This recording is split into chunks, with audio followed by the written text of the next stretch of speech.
нашу дорогую Наилюхану. Соло на баяне Ильдар Салахов, соло на флейте Рустам Байдиков.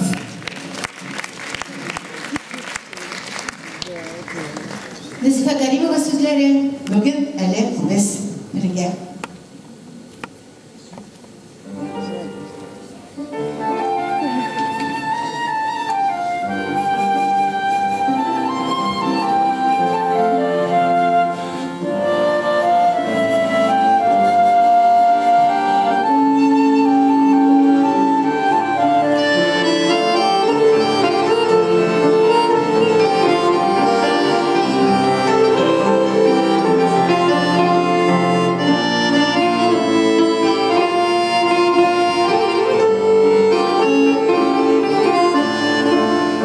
Dostlaştık birlikte sizlere ötken bu derinde ayrılamaz eydi bunu ötken yıllar bizge birini tutun doğru şullayı yaşlıysa biz ne koydu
Enerjilerle barışamazlığı derunlu vacibimiz aşırı aşırı